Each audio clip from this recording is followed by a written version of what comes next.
Welcome to the On Deck podcast presented by LineStar. I'm Shannon Sommerville here with Tyler Wiemann.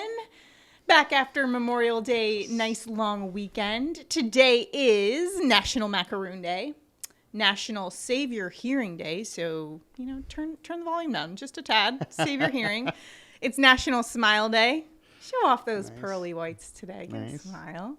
And it's not official, but it is National Rangers Celebration Day for advancing to the Eastern Conference Finals Day. Mm-hmm. That's not official, but it is for me. And we're back after a three-day long weekend. We are. It's Gotta nice get to be after back. some daily fantasy projections. We'll also have some prop bets for you today. If you're playing any bets, we've got you covered for that. Our home run calls as well. But over the weekend, this situation just has completely taken over the internet, and there's just so much to it that I could not wait to break down this story. I don't think there's been a single thing I've been more excited to talk about on the show than the Jock Peterson, Tommy Pham fantasy football dispute situation. So if you're not familiar, this all happened Friday. Unfortunately, it happened after we taped the show for Friday. Nonetheless, apparently, this was pregame. So the Reds outfielder, Tommy Pham, who used to play for the Padres, so you know him, Tyler, he went up to Jock Peterson and said, "You remember from last year?" To which Jock Peterson replied, "Fantasy football?" And he said, "Yeah," then slapped him across the face Friday before the game. So he gets bench clearing slap pregame. Crazy. Love it. So then all of this stuff comes out post-game interviews. What was it about? And Jock says, "We were in a fantasy football league together." I thought it was a joke. It was not. No, this it was was really serious. about fantasy football. It was. And apparently it started out as a situation where Jock explained that Tommy Pham was upset with him for putting players on the IL that weren't injured, something like that, to which he replied back to Tommy Pham with a screenshot of the rules, which nothing says per my last email more than that kind of a response back. Well, and he did say there was an ESPN league. And with ESPN leagues, as long as there's the out little symbol, you can put them in the IR spot for a week. So it's totally within the rules to do what he did. Exactly. Now, I still think he deserved the slap for his gifts against the Padres. So yeah. Later, it came out when they pressed Pham more on, why he was so upset. He said, he disparaged the Padres. Yes. And so then, of course, the reporters go back to Jock Peterson, and he pulls out the text messages, shows that he sent a GIF with some weightlifters, basically just kind of mocking the Padres' last season struggles. So Tommy Pham, but to that, I don't know. I have to think there's something else going. I have to think something else going on. Yeah, I think that Tommy Pham is just really bad at fantasy football, and he probably needs a LineStar subscription. We need to get Tommy Pham a LineStar subscription. That will change his whole outlook on fantasy football, I think. Probably will. He starts winning. I mean, that's the best revenge is, get a little success and use our LineStar projections. That's an excellent idea. All right, Tommy Pham, we will give you a LineStar subscription, and we will help you in your fantasy football. We'll also help you if you want one as well. That's coming up. So you got to sign up for a LineStar to get your projections. Up real quick. Yeah, got to get ready for those drafts. So that was just the craziest situation. One of the crazier stories of Major League Baseball. It was straight up like the Oscars night where you're just like, I don't know if this Will Smith slap is real. Is this a stage thing? Are they joking? But no. Well, it was real. It was real. We got a major slate today. Lots of games today in fantasy baseball. No disputes here. There will be no slapping, As much I promise there's no physical violence on the On Deck podcast. We are violence free here. I don't know, you hit me last week when I told you it was fine. I did not hit. I just gave you a glare. Okay. I'll clarify there. Yes, you cannot use the word fine to describe a woman's attire, okay? That's a note for everybody out there. Let's take a look at our projections for today and some of our fine projected pitchers for today. Let's take a look at our high-owned guys for today. Blue Jays righty Kevin Guzman going up against the White Sox today. He's 42% owned on DraftKings, 29% owned on FanDuel. 2.25 ERA, 2.47 opponent average, and the guy is 8th in strikeouts. Last time out, just 4 hits, 6 scoreless innings, 8 strikeouts. He's just been awesome this season, to say the least, and the White Sox, not a great batting team, so a great matchup for him. I can see why ownership is where it is right now. Yeah, the White Sox are 28th in WRC plus versus righties. They are only striking out 19% of the time, so they are not allowing that many strikeouts, but Guzman's just been great. Lowest FIP in the league, lowest walks per 9 at 0.8. His FIP is 1.3. He has a 29% strikeout rate. There's a 3.5 implied total. It's a good spot. Also, Tim Anderson's out. However, the White Sox are getting Luis Robert back. All right. So do you think the ownership there, is this because there's going to be so many people owning him today? Is it worth fading at all? Or is this kind of a very reliable I would say it all depends on your lineup. But he's a reliable pitcher. There's K upside. It's a good spot. You can't really totally fade it. Sure. Another good matchup for today. Astros righty Christian Javier going up against the Oakland A's. 40% owned on DraftKings, about 32% on FanDuel. We always love any pitcher going up against the Oakland A's, as they just have been terrible. Lowest batting average versus righties, lowest average in May. And meanwhile, Javier's been actually really good the last few outings. 9 strikeouts in each of his last 2 games. He's got a 2.43 ERA and a 1.92 opponent average. So he's been solid, and you love this matchup against the A's for him today. Yeah, absolutely. I mean, the A's are second worst in WRC plus versus righties, strikeout 24%. And Javier, like you said, he's been excellent. 2.7 FIP over the last 5 with a 34% K rate. And then over the last 20, 3.6 FIP, 34% K rate has stayed. So his K stuff is real. His FIP over the last 5 is a lot lower than over the last 20. So maybe we could see some regression there. But regardless, he's been great. The combined K rate is 28.8%, which is the highest on the slate today. And Oakland has a 3.2 implied total. So he's in a good spot. He's done well. The one thing I would say is that outside of those last 2 starts, he hasn't been super efficient, so he hasn't got real late into games. So that's the one thing, where if he doesn't get late in the game, maybe he doesn't really pay off that kind of ownership and his salary. All right, well, let's take a look at Dodgers lefty Julio Urias going up against the Pirates today. He's 26% owned on DraftKings and 9% owned on FanDuel. He's got a 2.49 ERA, 2.25 opponent average. Solid numbers there. Last outing, just 4 hits, 1 earned run, just 3 strikeouts, though, in 6 innings pitched. So when you look at his numbers, he's very consistent, reliable, not going to give up a ton of runs, maybe not going to give you those strikeout numbers with our first 2 guys that we talked about, but still kind of getting those solid numbers aside from maybe the strikeouts. Yeah, and Pittsburgh offense isn't good. Bottom 5, strikeout 22% for lefties. But like you said, Urias doesn't have the K upside. He has a 22% K rate. So his price is a little high. The implied or the combined K rate that we have is showing only 19%. However, the implied total is 3, which is kind of the lowest on the slate. So he's in a good spot to probably not give up many runs. However, I don't know how many Ks are going to be there. So maybe that upside isn't there, especially being a higher owned player. But he also, over the last 5, 4.4 FIP. So he hasn't been quite as good as who he really is lately, too. I don't love this particular play. And I guess it's just because I think there's so many other great options. On DraftKings, if he stays 26% or 25% over or more owned, I'm probably going to just totally fade him and not play him. Well, Let's take a look at some other pitchers where you can maybe find a little bit better value. We'll take a look at our low-owned pitchers for today, starting with Mariners righty George Kirby, who's going up against the Orioles today. 10% owned on DraftKings, 6% owned on FanDuel, so some low ownership numbers for Kirby. Last game versus the A's, 4 earned runs on 8 hits and 5 innings pitched, which doesn't, scream out to you, but 9 strikeouts in that one. And he definitely has the potential for some big things. And when you look at the Orioles, who do strike out a lot, great matchup today for Kirby. Yeah, and I mean, Kirby is just way too cheap, too, for his upside.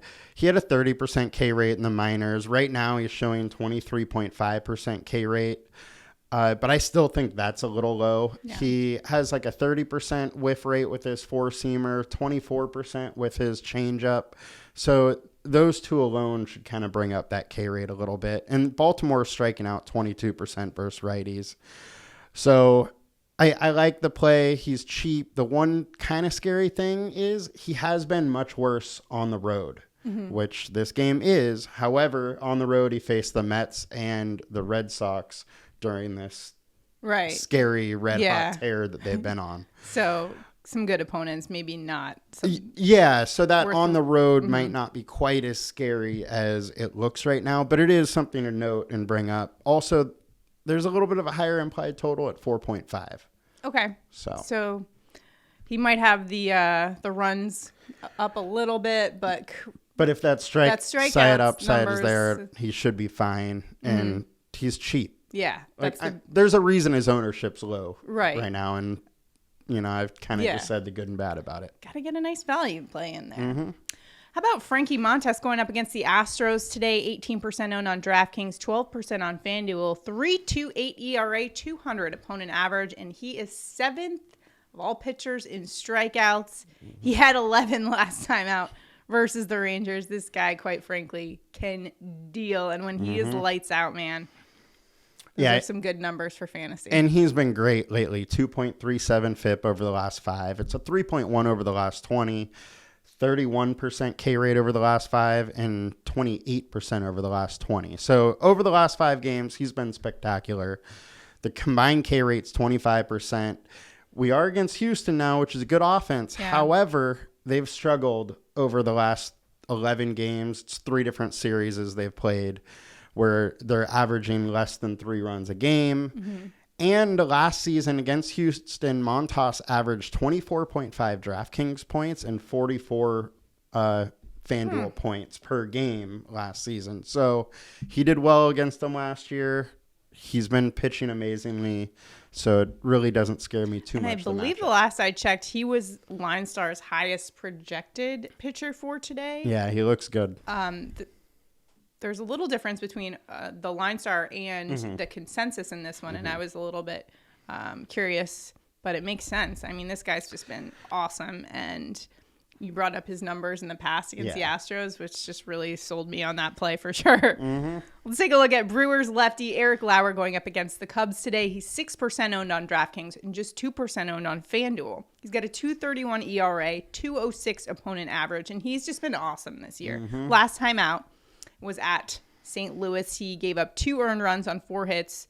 He had just 1 strikeout in that, but we know he's capable of, and he's an awesome pitcher this season. Just been really great. And hey, the Cubs have, I think, the 8th most strikeouts, so it could be a nice matchup for him. Yeah, and that's exactly what I was looking at. Now, this is a risky play. The weather in Wrigley Field, warm, winds blowing out. We all know Wrigley can kind of act like Coors when the weather's warm and the wind's blowing out. But the Cubs have to be able to hit Lauer for that to even matter. Yeah. So if Lauer is good and he's on his stuff, there's a lot of upside here. Cubs strike out 24% versus lefties. Lauer's been great all season. He has a 29% K rate, 3.5 FIP on the season. And then also in an incredibly small sample size, only 23 plate attempts, the Cubs are striking out 56% versus Lauer. Wow. That is mostly probably the last game they played where he had double-digit strikeouts, but it's something to note. He has destroyed them. Lauer's K-line is also at 5.5, and that's minus 150. So the sports books are expecting him to have more than 6 strikeouts, essentially. And the scary thing is Lauer's fly ball rate is 42% with the wind blowing out. Mm-hmm. Okay. The warm weather, those could become home runs. Now he just needs to make sure people aren't on base when they happen. Yeah. So kind of a little risky there. I do like that you brought up how he did against the Cubs. Sometimes even with a small sample size, I do feel like the mental side of things, which is like a pitcher knows he owns these, or vice versa from a hitting perspective. That game that he had was unreal Yeah. too. Like you got to come in with a little extra swagger. A little confidence. That always helps. All right. So those are some of your pitcher projections for today. So let's take a look at some of our stacks and how we can kind of go up against some of those pitchers. First, starting with Brewers going up against the Cubs lefty, Justin Steele. So we just kind of talked about the opposite side of this matchup, but going up against Cubs lefty Steele, who's got a 5.40 ERA. And the last time he was out there, got shelled by the Reds. 7 earned runs in 2 innings pitched. And you mentioned the weather at Wrigley. Man, it could be a long, short day for Steele. It could be. He does have a higher ERA, but his FIP has been decent. It's a low, I think it's mid 3s or so, allowing 1.4 home runs per 9, 46% hard hit rate, 44.6% ground balls. So that's one thing to note. Okay. Again, the hitting weather doesn't really matter if the ball's staying on the ground. Sure.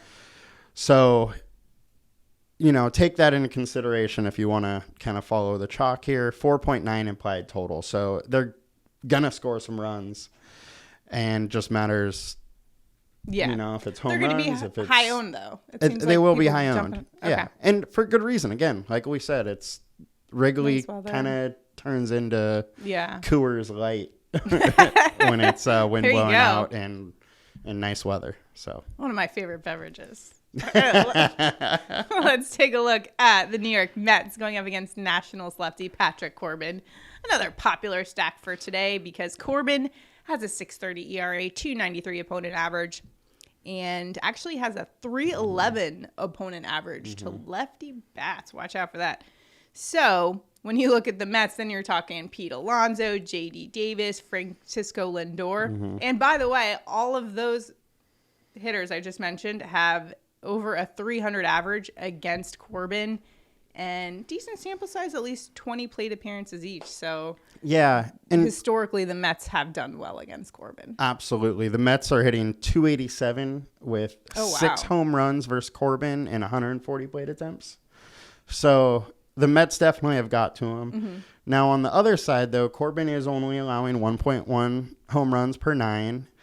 49% ground ball rate, 34% hard hit rate. And the thing that's interesting to me is his FIP is 4.5, but his ERA is 6.3. So I would expect there to be some regression back to closer to that 4.5 number. But Mets have killed him. Yeah. So does it happen today? I don't know. There's an implied total of 5. They're in a good spot. Corbin hasn't been great this season, so just one of those. It could go either way. Yeah. So those are really high owned though, so we might not want to go that way anyways. Let's talk about some low owned stacks. First one we're going to look at is Mariners going up against Baltimore righty Brian Baker. 4.66 ERA for him, 2.95 opponent average. I'm guessing this is kind of an opener situation for Baltimore too, which bodes well for the Mariners. Yeah, the Orioles bullpen is just kind of middle of the road. They're fine. 4.8 implied total. You know what that means. Fine. They're fine. They're not fine. Great hitting weather. We're looking at like 90 degrees with the winds blowing out. Now, the one thing I will bring up again, this isn't the Baltimore Camden Yards of old. The fences are pushed back a little bit. So it's not going to be like home run derby like it would have been. But great hitting weather and a good pitching matchup. Seattle's not that expensive either. So you can use them and pay up for some stacks too. Or higher on pitchers. Yeah. So let's take a look at the game that if it's postponed, it could severely impact ownership in the stacks, and that's Marlins at Rockies. Yes. This game has some weather concerns, looking like it's going to be postponed. It's also very cold, even if it is played. So it'll be Marquez for the Rockies. He's got a 6.30 ERA, 3.08 opponent average, and at home that's even higher, 3.13 opponent average. Didn't see a starter listed for the Marlins yet. Maybe you can speak more to that, but you obviously know why people would go here if it's played, and I think people are shying away because they're leaning towards maybe it's postponed. Yeah, it seems like it's going to be postponed, but it could go kind of either way. Now, we had to bring it up because if the game does play, Coors Field is going under-owned. So, again, anytime it's a game in Colorado, this game does have the highest total. So, both pitchers aren't great. It looks like Edward Cabrera is going to be on the mound for the Marlins. And in the major leagues, 4.5, or he hasn't been good in the major leagues. In the minors, he has a 4.5 ERA. Now he's coming into Coors. Like, you can't expect a lot out of that. And then Marquez, mid-4s FIP, high 6 ERA, like you said. Right. He does keep the ball on the ground a little bit, but it's Coors. It's Coors Field. Yeah. All right, so keep an eye on that one, especially with the weather. But you could have some leverage there if everyone's staying away and they end up playing with no issues. I mean, it's the highest implied total of the night. Yeah. So, or the highest game total, I should say. So you got to look at it, especially if ownership isn't going there. Totally. Another one I like for today: Dodgers going up against the Pirates. I didn't see a pitcher listed. It was a TBD situation. Maybe you have an inclination as to where they're headed, but the Dodgers are leading the league in OPS. So whoever's the starting pitcher, I mean, good luck. Yeah. So Major League, the MLB.com still hasn't listed one. It looks like it's going to be Mitch Keller, who he's not great, and Dodgers are one of the best offenses in the league. So Dodgers are looking great, and ownership isn't here, and that's really why I'm bringing it up. I think they're kind of going overlooked because of the good hitting weather across the slate. Whereas, I mean, LA, the weather is going to be nice, but we're talking 60s, 70s versus 90s in some other places. So they're kind of going overlooked, but it's the Dodgers. Like, they can put up 10 against anybody, especially a bad pitcher. Yeah. Also, I feel like sometimes Dodgers can be expensive. They are. So that's one issue with them. Yeah. But still, great. And matchup Mookie Betts is on fire. Mookie Betts. It's ridiculous. All right. Well, how about the Braves? We still got another stack for you. Lots of options today. I threw in a couple extra today for everywhere. There you go. So you got Braves going up against Arizona's Humberto Castellanos, who's got a 5.22 ERA, 2.79 opponent average. Righties are hitting him pretty hard, 3.05 average. So it could be a really good day for those righty bats. Acuna, Swanson, Ozuna, Riley, d'Arnaud. I could easily see them all having nice days at the plate. Absolutely. And, I mean, Humberto hasn't been great. The Arizona bullpen isn't good. The implied total for the Braves is 5.1, one of the higher on the slates. And ownership's just not really going in here. The other thing is that this implied total makes me think that the roof is going to be open. Okay. And it is a warm day in Arizona. So if that's the case, you also have the good hitting weather. Right. And, I mean, it's just another spot where this lineup's dangerous. It can totally go nuts, and nobody's going there. A lot of good options for today. So a lot to work with. Remember to go. What were you? I was going to say, now we get into your favorite parts of the whole podcast. Here we go. Yeah, this is my jam. But first, remember to optimize your lineup. Be sure to check out LineStarApp.com. Download the LineStar app and get all the information that you need. Just right at your fingertips. Everything is in one location. You don't have to go to all these different websites. Just one place. It's awesome. So be sure to check it out. LineStarApp.com. Now it's time for our home run calls. It's been since Friday since we got to get some home run calls. Who are we going with today? We are going with the one Mookie Betts. He is hitting .440 with 5 home runs the last week. Crazy. Going against Pittsburgh and Keller. It's a good matchup. He's at home. He goes yard again tonight. The Mookster. Yes. What's his? I don't know what his nickname Mookster? is. Mookie?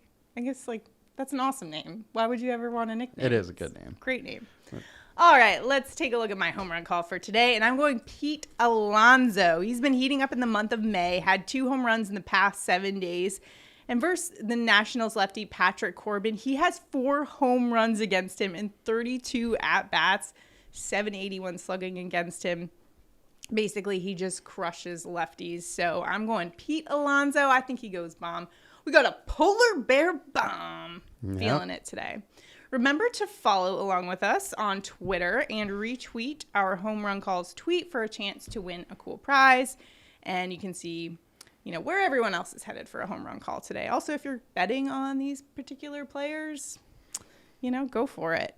It's also, I should probably note as well with our home run calls and our prop bets, if you're playing daily fantasy, and pay attention because you could incorporate some of these guys into your lineups. Absolutely. And it could give you some good stats to help you decide, maybe who do you want to spend that extra money on? Yeah. If I were you, maybe I'd think Pete Alonso or Mookie Betts.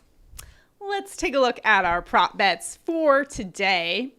Where are you headed with your prop bet? All right. So are we doing 2? We both doing 2 today? 2 for Tuesday. Let's do it. All right. Let's do it. We're going to try to go 4 for 4 today. Oh, man. All right. So the first one I'm going with is Frankie Montas over 5.5 Ks. That's at minus 125. He's hit this in 7 of 10 starts, but he's averaging 7.4 Ks at home this season. The line is 5.5, so I'm having him go over. The other thing is that Houston offense is good, but they've been slumping, only averaging 2.7 runs over the last 11 games.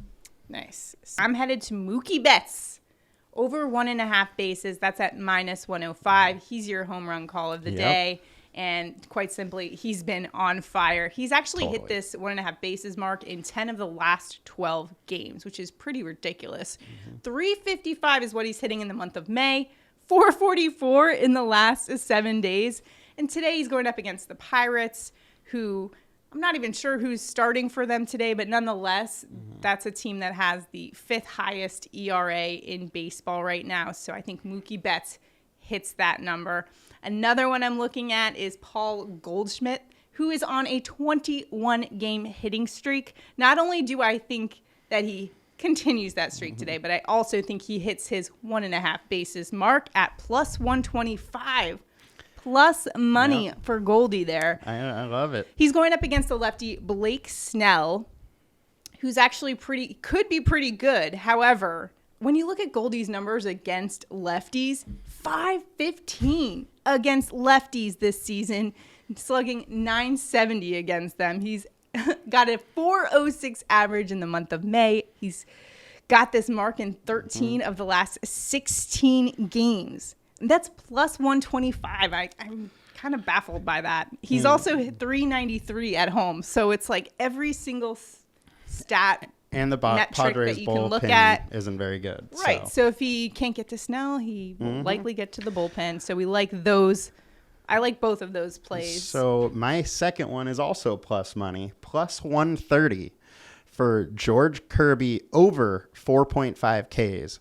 Now, Baltimore striking out 22% versus righties. Kirby has a 23.5% K rate, which I do believe is low. Kirby's four-seamer has a whiff rate of over 30%. His changeup a 24% whiff rate. But meanwhile, his changeup only has an 8% K rate. So that's, bound to go up.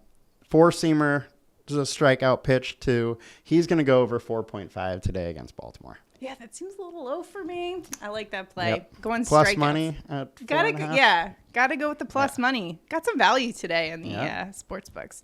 All right, remember to follow us on Twitter all day. We've got all your insights into today's prop bets and all your betting stats, but also we've got some weather for you to get to. Some warm temperatures, as we alluded to throughout the show. Really nice hitting weather. Temperatures, in some cases on the East Coast, and then like close to 90 degrees. You got that humidity as well. So in the Bronx, we're looking at 90 degrees, 8-mile-an-hour winds out to center, some good hitter weather at Wrigley Field as well. 10 to 15 mile an hour winds to left center and 82 degrees there. Cincinnati at Boston. Now, this is like the lone cold game on the slate. It's about 56 degrees there, so some colder temperatures there. And then another one that we mentioned as well is the Coors game. Marlins at Colorado, 90% chance of rain. The wind will be blowing in, and it's 52 degrees there. So this one's likely to be postponed, but again, a situation you're just going to have to kind of monitor to see, because given the fact that ownership isn't there at all, I think everyone's thinking it's going to be postponed. It could also be a leverage play if they do end up getting it in. Yeah, and I think the situation with this game, too, is it's so early still. We don't really know where that band of rain is going to be. Exactly. Where if it's a little bit different, right, the it game could be should a few play miles off and no issues. Couldn't affect it. All right. So that's it for today. Best of luck to you if you're betting or playing in daily fantasy. And that's going to do it for us. We'll see you guys tomorrow. Have a good one. Bye.